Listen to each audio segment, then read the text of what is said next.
So thank you, everybody. And I hear we have some new people here. I heard the round of applause, so welcome. And I got to get everybody on the same page, get everybody up to date. So I want to explain this photograph. Some of you have seen it before. So this is the photograph of a card that my wife, Melba, gave me. We've been married 32 years. And where it came from is, just like this morning, us standing, looking in the mirror, and I got this routine where I'm getting myself together. And she's like, honey, I don't know what you're looking at, but I don't think you see what I see. Hence the card, the cat looking and seeing the lion. And I'm like, oh, honey, I know who I see. I see Denzel Washington. That's who I see. And I don't mean fat, sloppy, out of shape fences Denzel. I mean Training Day Denzel. So afterwards, many of you, my friends, my colleagues have said, hey, Mike, you need to just love yourself. Accept yourself the way you are. So I said, okay, let me give that a try. Let me see if I can start actually seeing myself. So I got a therapist, did some work, started trying to love myself. But then I noticed around my house, there were these dog-eared magazines, People magazine, GQ magazine. And I was like, And it's just me and my wife at home. My kids are out of the house. So I was like, all right, either I can listen to my friends or I can try to get to my 33rd year. I decided to see who she was dog-earing. So this is who I see now, Idris Elba. Yeah, apparently he's the man now, okay? So that's who I'm trying to be. So part of what we have to do, part of being a leader, trying to do something that hasn't really been done before, we have to be delusional. We have to see the world the way we want to see it. And so we've got a powerful mission. This is it. To do anything we can do at Great Place to Work to help your organization become a great place to work for all. And we'll do anything to try and make this happen. We know this is better for business, better for people, and better for the world. We've proven it. How many of you have gotten one of these great badges? Yeah. That's how you let the world know.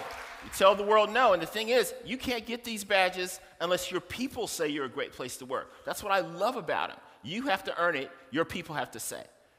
So when we say great place to work for all, just to be on the same page for some of the new people, let's talk about what we mean.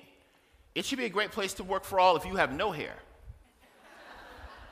It should be a great place to work for all if you have gray hair. It should be a great place to work for all if you have uniquely beautiful hair. And it should be a great place to work for all if, because of what you believe in, you choose to cover your uniquely beautiful hair. So when we say great place to work for all, we mean great place to work for all, including 9% of all working people who have a member of their family who is physically or mentally disabled.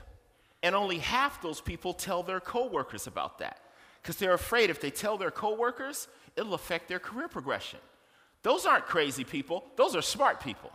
Because in a place that's not a great place to work, it will. Because at a great place to work company, we know this is an awesome person who can get up at 3 a.m., get their kid ready for school, and come and do great work. We know this is an awesome person. We know it's better for business. We've done all the analysis. We've written books about it. Other people have researched us. We know it's better for people, not only working people, but their families and their communities. And we know it's better for the world. Because when you put those things together, it changes the world, which is what we're all here trying to do. We believe in what Mark Benioff says from Salesforce, always at the top of one of our lists. This is the role of business. It's much more than just business. We believe it is to improve the state of the world. So how does it happen? What is this thing called a great place to work for all? It's made up of a few things. Many of you know because we measure it and we score it. The first is values. We talk to the employees, we survey the employees to find out whether or not the values that are on the website are actually for real. We look at leadership to see what kind of environment they're creating. Are they creating an environment where innovation thrives or one that stifles innovation?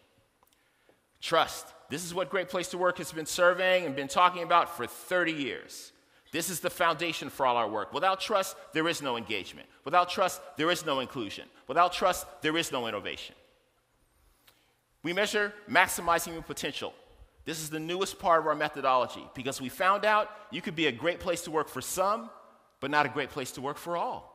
So we do a demographic comparison, and we reward companies where there are fewer gaps, where people are having a consistently great experience. And we penalize companies where that's not true. Because when you unlock people, you get innovation by all, what this summit is all about. And when you do that, you get financial growth. That's more dineros. That's more dough.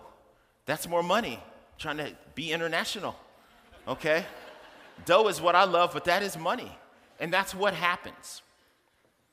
So this methodology stands on trust. And as leaders, what are the things we think about? Number one is respect. This is how we treat people. Depends on how we walk by people, how we greet people, the kind of email we write, the kind of tweet we tweet. All those things build trust or erode trust. And we always want to be building trust. Credibility. As a leader, we want to be credible, which means we have to be consistent. We have to talk to everybody in the same way, not an uneven way. And fairness, the most important of all.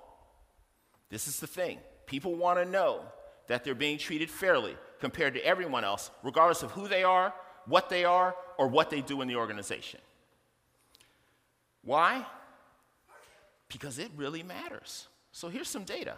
We did a study. We looked at the companies on our best workplaces for women's list, and we compared them to companies that aren't on our list. A survey of the American worker. So this is US data. And what we see here is in some important areas like favoritism, pay, and promotions that are deserved. The experience in a great place to work company is twice as good. Twice as good. Here's some other things that matter. Do you really want to get up and go to work? Does your organization celebrate innovation? Is the environment emotionally and psychologically safe? It's twice as high in a best place to work for women compared to the American experience at work. We just want to say for the record, because whenever I do something on the stage and I talk about like women, I get these tweets. You're being too political. So we just want to make something clear. Great place to work, fairness, justice, and equality are not political ideas. Okay? They have nothing to do with politics. This is how you make that dough. Okay? It's better for business. You can do it to be a good person. I love that. But this is better for business. So let's look at our friend Woody. Woody's out of the closet. He actually lived in a closet. Okay? And so he's out. He's super excited. He's fired up because he's going to a job interview. And look at the team that's going to interview him. Just look at that. So Woody walks in, but then Woody feels like this. Why would Woody feel like this? Well, it might be because he didn't see anybody else made out of wood and 15 inches tall. I think Woody might feel different if right here there was Jessie, the yodeling cowgirl. All right? Probably would make Woody feel a little bit different because what we see matters. We know in diversity, it's not everything. We can't believe what we see because it leads to assumptions. Our mind discriminates, but it is one part of it. It's far more complex than that. My friend Julie Sweet, I love this quote. I always use it. You can't have innovation without diversity of thought, which leads me to this. I wonder if this is a great place to work.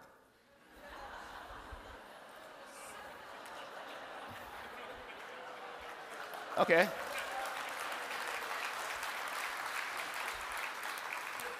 Stay with me, people. I love everybody. Okay, let's just establish that, but I'm just saying. Okay, they haven't called us to do the trust index survey yet. But we are waiting. Okay, but when I think about this diversity of thought, you know, people having to think the same way, I'm just not so sure that it drives innovation. So innovation, we've done a lot of research in this area. If you'd like to get some of that research, please hit me up on LinkedIn. We send it out free. But this is our seminal study that got us started, where we looked at many companies across the U.S. to measure this thing called the innovation by all experience. And what we found is there are many great companies that have something called the accelerated ratio.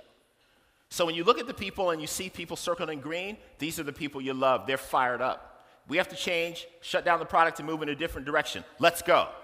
You don't need change management consultants when you have a lot of people circled in green. Consultants hate a company that has a lot of people circled in green.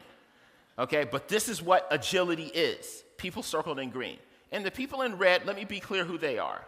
These aren't the people that, you know, people where you say, hey, I have a great idea, and you say the idea and they go, I don't like that idea. All right, I'm married to one. Okay, you need these people. These are super smart people.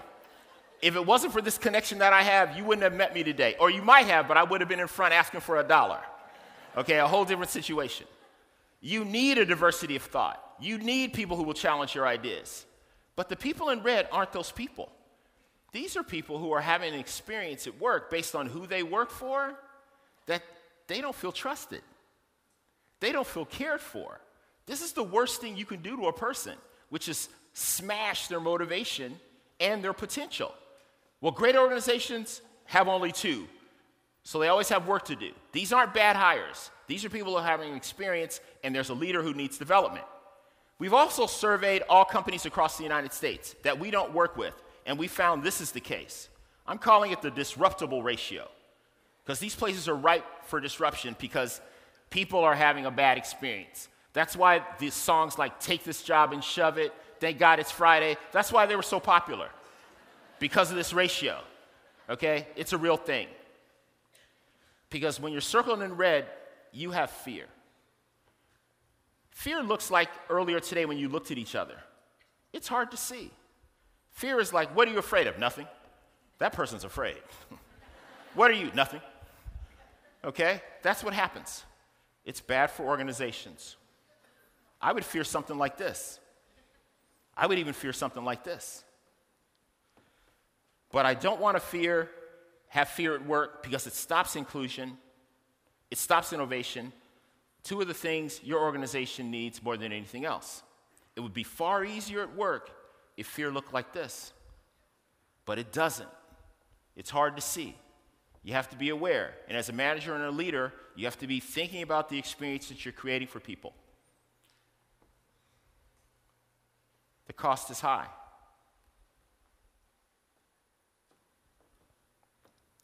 Old ideas, managing by fear.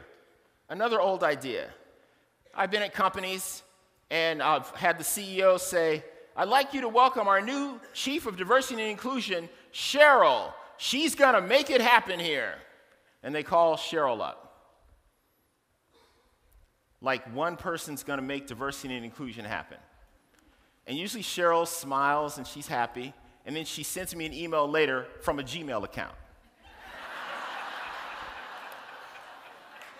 Saying, what do you think? And I'm like, look, Cheryl, we're going to do everything we can to help you, but I would get my LinkedIn profile updated. Because this ain't an I thing. It's a we thing. It's a we thing. All leaders need to do it. They can follow the lead of a Chief Diversity and Inclusion Officer, but they can't be held responsible, one person, for making that happen. Business case for diversity. Come on, people, it's 2019. Are you kidding? I'm going to come back to this a little bit later. So, it's time to be different. That's why we're here. That's why you come to a summit, to have a different experience. It's about us.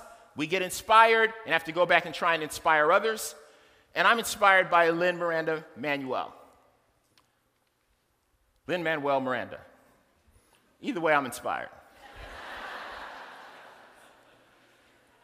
Because what he did was read a book and realized that generations really didn't understand democracy and the messiness of it and the pain and the frustration of people creating this great country that we now live in. So he innovated. He had an idea. He worked with others and decided through song he could educate millions, as he has done, like it has not been done before. So I'm wondering if that's the key, maybe, using music as a way of communicating. I'm just curious about that. How many of you know about our 9 practice areas? They're the things you fill out in the culture audit. We have these 9 high-trust behaviors. So I'm going to be talking about those in a moment and do it in a new and different way. Are you ready? Okay. Let's see what happens. So, We have to change. Not just me, but you have to do it too. We're important. It's about us because we have to go back to work and help the leaders that we work with maximize the human potential of others. This is a people wave. This is what happens when you unlock people, when you care for people, when you let them know about the purpose of the organization, they get fired up. No wall can stop this wave. Purpose provides profit. But you got to have your head right. If you need to meditate, meditate. If you need to read a good book or exercise, exercise. Find what you need that gets you going. You know what I need that gets me going? A hot foot Sunday. Okay, it actually absolutely gets my head right. So back to the things that leaders need to do. We need to listen to the people, all the people. We need to inspire all the people. We need to speak to all the people. We need to thank all the people. We need to develop all the people. We need to care for all the people. We need to welcome all the people. And we need to celebrate the people and share that dough. Because when people are unlocked, they will lean in. They will give your organization 100%. And when you run across a hidden figure, there's no need for fear. You need to be excited. Because when you meet people and their potential has been minimized, you maximize it, awesome things happen. The business case for diversity, we got it. We got it. We got it. We got it. We got it. Here's a business case for all the business cases of diversity. We don't need to study this anymore, people. We know what we need to do. Are you with me? We need to listen to all the people. We need to inspire all the people. We need to speak to the people. This is what leaders do. We need to thank all the people. We need to develop all the people. We need to care for the people. We need to welcome all the people. We need to celebrate all the people and share that dough. Are you with me, people? Yeah. This is what we need to do as leaders.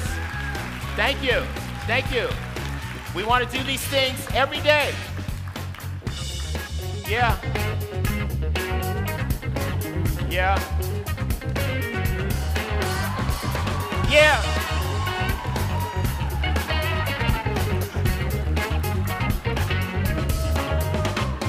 Yeah. So, you know, that's what happens when you treat people good. Now, when you treat people bad, what happens then? It gets bad, bad, bad.